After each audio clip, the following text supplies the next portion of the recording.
ನಮ್ಮೊಂದಿಗೆ ಕಾರ್ಮಿಕ ಸಚಿವರಾದಂತಹ ಸಂತೋಷ್ ಲಾಡ್ ಅವರಿದ್ದಾರೆ. ಅವರನ್ನೇ ನಾವು ಮಾತನಾಡಿಸುವಂತಹ ಪ್ರಯತ್ನವನ್ನು ಮಾಡೋಣ. ಸರ್, ಮೊದಲನೇದಾಗಿ ಮಹಿಳೆಯರಿಗೆ ಸಂಬಳ ಸಹಿತ ಋತುಚಕ್ರದ ತಿಂಗಳ 1 ದಿನ ರಜೆ ಘೋಷಣೆ ಮಾಡಿರುವಂಥದ್ದು ಎಲ್ಲ ಕಡೆ ಈಗ ಪಾಸಿಟಿವ್ ರಿಯಾಕ್ಷನ್ ಬರ್ತಾ ಇರುವಂಥದ್ದು. ಪರ ಮತ್ತು ವಿರೋಧ ಚರ್ಚೆನ ಆಗ್ತಿದೆ. ಫಸ್ಟು ರಿಯಾಕ್ಷನ್ ಸರ್, ಏನು ಹೇಳ್ತೀರಿ? ಅಲ್ಲ, ಪರ ವಿರೋಧ ಅಂತಕ್ಕಂಥದ್ದು ಸಹಜ. ಯಾರು ಇದ್ರ ವಿರುದ್ಧವಾಗಿದ್ದಾರೆ ಅವ್ರನ್ನ ಗೌರವಿಸಬೇಕಾಗುತ್ತೆ. ಯಾಕಂದರೆ ಈ ಪ್ರಜಾಪ್ರಭುತ್ವ ವ್ಯವಸ್ಥೆಯಲ್ಲಿ ಪರ ವಿರೋಧ ಇರತಕ್ಕಂಥ ಸಹಜ ಇರುತ್ತೆ. So it doesn't mean that ಅವ್ರನ್ನ ತಪ್ಪಾಗಿ ತಿಳ್ಕೊಬಾರ್ದು. ಸೊ ಇವತ್ತು ಮಾಡಿರ್ತಕ್ಕಂಥ ಉದ್ದೇಶ ಏನಂತಂದರೆ, ಇದು ಪ್ರೋಗ್ರೆಸಿವ್ ಬಿಲ್ ಆಗಿ ಪರಿಗಣಿಸಬೇಕು. ಇದೊಂದು ಸೋಷಲ್ ಸ್ಟಿಗ್ಮಾ ಏನಿದೆ ದೇಶದಲ್ಲಿ. ಎಲ್ಲರಿಗಿಂತ ಹೆಚ್ಚಾಗಿ ಹೆಣ್ಮಕ್ಳು, ಯಾರು ಬಡವರು ಹೆಣ್ಮಕ್ಳಿದ್ದಾರೆ ಅಥವಾ ಮಧ್ಯಮ ವರ್ಗದ ಹೆಣ್ಮಕ್ಳು ಏನಿದ್ದಾರೆ, ಕೆಲಸನೂ ಮಾಡಬೇಕು, ಫ್ಯಾಮಿಲಿನೂ ನಡೆಸಬೇಕು. ಅದು ಭಾಳ ಕಷ್ಟಕರ ಅವರಿಗೆ.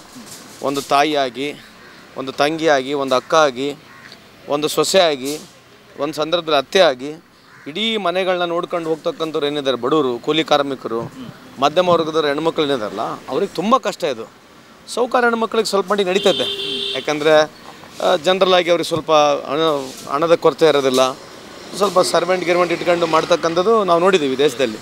ಆದರೆ ಬಡವರು ಇವನ್ನೆಲ್ಲ ನಿಭಾಯಿಸಬೇಕಲ್ಲ. ಮಕ್ಕಳನ್ನ ನಿಭಾಯಿಸಬೇಕು, ಗಂಡನ ನಿಭಾಯಿಸಬೇಕು, ಮನೆ ನಿಭಾಯಿಸಬೇಕು. ಇಂಥವೆಲ್ಲ ಸಮಸ್ಯೆಗಿರ್ತಕ್ಕಂಥವ್ರಿಗೆ ಮಾನಸಿಕದ ಒತ್ತಡ ತುಂಬ ಇರುತ್ತೆ ಅವರಿಗೆ. ಈ ಪೀರಿಯಡ್ನಲ್ಲಿ ನಾವು ಸ್ವಲ್ಪ ಎಕ್ಸ್ಪರ್ಟ್ಸ್ನ ಕರೆಸಿ ಅರ್ಥ ಮಾಡ್ಕೊಂಡ್ಮೇಲೆ, ಒಬ್ಬ ಹೆಣ್ಮಗಳು ತಿಂಗಳಲ್ಲಿ ಬಾಡಿ ಮೆಂಟಲಿ ಚೇಂಜಸ್ ಅಂತಕ್ಕಂಥದ್ದು ಸಹಜ ಇರುತ್ತೆ.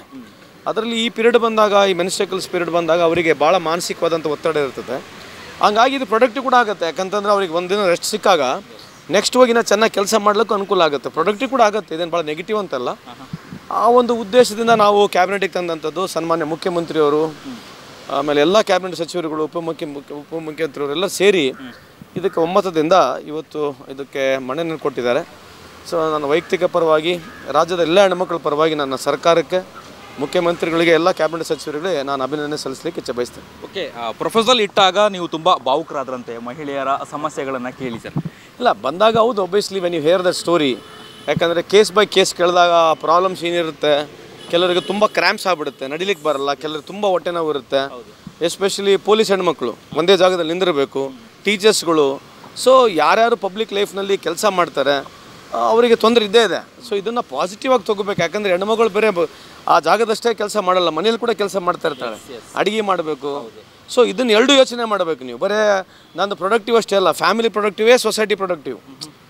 ಈಗ ಮಕ್ಕಳು ಸರಿ ಕಳಿಸ್ಬೇಕು, ಮಕ್ಕಳು ಸರಿ ನೋಡ್ಕೊಳ್ಳೋದು ಅದು ದೇಶದ ಜವಾಬ್ದಾರಿ ತಾನೇ. ಅದು ಅವರು ಸಾರ್ವಜನಿಕರವಾಗಿ ಮಕ್ಕಳು ಸರಿಗಿದ್ದರೆ ತಾನೇ ಸೊಸೈಟಿ, ಸಮಾಜ ಸರಿ ಇರೋದು. ಎಲ್ಲ ಬ್ಯಾಲೆನ್ಸ್ ಮಾಡ್ತಕ್ಕಂಥದ್ದು ಹೆಣ್ಮಗಳೇ. ಸೊ ಹಂಗಾಗಿ ಆ ದೃಷ್ಟಿಯಿಂದ ಯೋಚನೆ ಮಾಡಿ ಇದನ್ನು ಅರ್ಥ ಮಾಡ್ಕೋಬೇಕಂತ ತಮ್ಮಲ್ಲಿ ಮನವಿಯನ್ನು ಮಾಡ್ಕೊಳ್ತಾರೆ. S, okay. ಇನ್ನು ಸೋಷಿಯಲ್ ಮೀಡಿಯಾದಲ್ಲಿ ಒಂದಷ್ಟು ಚರ್ಚೆ ಆಗ್ತಿರುವಂಥದ್ದು, ಈಗಾಗಲೇ ಮಹಿಳೆಯರನ್ನು ಕೆಲಸಕ್ಕೆ ತೆಗೆದುಕೊಳ್ಳುವಂತಹ ಕೆಲವೊಂದು ಸಂಸ್ಥೆಗಳು ಹಿಂದೇಟು ಹಾಕ್ತಿದೆ. ಈಗ ಈ ರಜೆ ಕೊಟ್ಟಿರುವಂಥದ್ದು ಎಲ್ಲೋ ಒಂದು ಕಡೆ ಇನ್ನಷ್ಟು ಮುಜುಗರ ತರುತ್ತೆ, ಅಥವಾ ಕೆಲಸಕ್ಕೆ ತೆಗೆದುಕೊಳ್ತಾರೋ ಇಲ್ವೋ ಅನ್ನುವಂಥ ಚರ್ಚೆನೂ ಕೂಡ ಆಗ್ತಿರುವಂಥದ್ದು. ಸಂತೋಷ್ ಲಾಡ್ ಅವರು ಏನು ಹೇಳ್ತಾರೆ ಇದಕ್ಕೆ? ಇದೇನಂದರೆ, ನಾಳೆ ಜ್ವರ ಬರ್ತಂತ ಇವತ್ತೇ ಗುಳಿಗೆ ತೊಗೊಳೋದಾಯ್ತದು. ಅಂಥದ್ದು ಆಗುತ್ತೋ ಎಲ್ಲ ಗೊತ್ತಿಲ್ಲ. ಮುಂದೆ ಬರ್ತಕ್ಕಂಥ ಡಾಟಾ ಬರುತ್ತಲ್ಲ. ಯಾಕಂದರೆ ಎಲ್ಲ ಸರ್ವೆ ನಡೀತಾ ಇರುತ್ತೆ. 1 ವರ್ಷದಲ್ಲಿ 2 ವರ್ಷ ಅರ್ಥ ಆಗುತ್ತೆ. ಸೊ ನನ್ನ ಪ್ರಕಾರ ಇದು ಪ್ರೊಡಕ್ಟಿವ್ ಆಗುತ್ತೆ, ಕೌಂಟರ್ ಪ್ರೊಡಕ್ಟಿವ್ ಆಗಿಲ್ಲ ಅನ್ನೋದೊಂದು. ಇದು ಸುಮ್ಮನೆ ನಾವೇ ಊಹಾಪೋಹಗಳು ಮಾಡ್ತಕ್ಕಂಥದ್ದು, ಕಂಪ್ನಿಗಳು ಇದಕ್ಕಾಗಿ ತೊಗೊಳ್ತಾ ಇರ್ತಕ್ಕಂಥದ್ದು ಇಷ್ಟು ಜಲ್ದಿ ನಾವು ಹೇಳೋದು ಸರಿಯಲ್ಲ. ವರದಿ ಬರುತ್ತಲ್ಲ ಮುಂದೆ, ಯಾವ ಕಂಪ್ನಿಯಲ್ಲಿ ಎಷ್ಟು ಜನ ಕೆಲಸ ಮಾಡ್ತಾ ಇದ್ದಾರೆ, ಎಷ್ಟು ಜನ ಮಹಿಳೆಯರಿದ್ದಾರೆ ಅಂತಕ್ಕಂಥದ್ದು ಬಂದೇ ಬರುತ್ತೆ. ಈಗ ಉದಾಹರಣೆಗೆ ತಮಿಳುನಾಡಿನ 45% ಹೆಣ್ಮಕ್ಳಿದ್ದಾರೆ, ಕರ್ನಾಟಕ ರಾಜ್ಯದಲ್ಲಿ 28ರಿಂದ 30% ಹೆಣ್ಮಕ್ಳಿದ್ದಾರೆ. ವರ್ಕ್ ಫೋರ್ಸ್ ಜಾಸ್ತಿ ಆಗುತ್ತಿಲ್ಲ ಅಂಥೇಳಿ ಮುಂದೆ ಬರ್ತಕ್ಕಂಥದ್ರಲ್ಲಿ ನಾವು ಮಾತನಾಡ್ಬೋದು. ಈಗ ಮಾತನಾಡೋದು ಅದರದ್ದು ಅವಶ್ಯಕತೆ ಇಲ್ಲ ಅಂತ ನಾನು ಹೇಳ್ತೇನೆ. Yes, okay. ಇನ್ನು ಮಹಿಳೆಯರಿಗೆ ಪೂರಕವಾದಂತಹ ಮುಂದಿನ ದಿನಗಳಲ್ಲಿ ಯಾವ ಯೋಜನೆಗಳನ್ನು ಸಂತೋಷ್ ಲಾಡ್ ಅವರು ತರ್ತಾ ಬರ್ತಾರೆ? ಇನ್ನೊಂದು ಡೊಮೆಸ್ಟಿಕ್ ಬಿಲ್ ತರ್ತಾ ಇದ್ದೀವಿ. ಡೊಮೆಸ್ಟಿಕ್ ಬಿಲ್ ಅಂತಂದರೆ ಪ್ರತ್ಯೇಕವಾಗಿ ಹೆಣ್ಮಕ್ಳು ಜಾಸ್ತಿ ಇರ್ತಾರೆ. ಸೊ ಹೆಣ್ಮಕ್ಳು ಮನೆಯಲ್ಲಿ ಕೆಲಸ ಮಾಡ್ತಕ್ಕಂಥವ್ರು, ಸಿಟಿನಲ್ಲಿ ಕೆಲಸ ಮಾಡ್ತಕ್ಕಂಥವ್ರು, ಯಾರು ದಿನದಲ್ಲಿ 4 ಮನೆಗೆ ಹೋಗಿ 3 ಮನೆಗೆ ಹೋಗಿ ಕಸ ನೆಲ ಮುಸ್ರಿ ಮಾಡಿ ಅಡುಗೆ ಮಾಡ್ತಕ್ಕಂಥವ್ರು, ಆ ಜೀವನ ಅವಲಂಬನೆ ಇರ್ತಕ್ಕಂಥವ್ರಿಗೆ ಒಂದು ಡೊಮೆಸ್ಟಿಕ್ ಬಿಲ್ ತರ್ತಕ್ಕಂಥದ್ದು ಪ್ರಯತ್ನ ಮಾಡ್ತಾ ಇದ್ದೀವಿ. ಇನ್ನೊಂದು ವಾರದಲ್ಲಿ ಅಥವಾ ನಾಳೆ ನಾಡ್ದ ಬಹುತೇಕ ಅದು ಪಬ್ಲಿಕ್ ನೋಟಿಫಿಕೇಷನ್ಗೆ ಹಾಕ್ತೀವಿ. ಅದಾದಮೇಲೆ ಕ್ಯಾಬಿನೆಟಿಗೆ ಹೋಗ್ತೀವಿ. ಎಸ್, ಧನ್ಯವಾದಗಳು ಸರ್. ಥ್ಯಾಂಕ್ಸ್. ಇದಿಷ್ಟು ಕಾರ್ಮಿಕ ಸಚಿವರಾದಂತಹ ಸಂತೋಷ್ ಲಾಡ್ ಅವರ ಮಾತಾಗಿತ್ತು. ಕ್ಯಾಮ್ರಾ ಪರ್ಸನ್ ಉಲ್ಲಾಸ್ ಜೊತೆ ಅಭಿಜಿತ್ ಗಣೇಶ್, ಕರ್ನಾಟಕ ಟಿವಿ, ಬೆಂಗಳೂರು.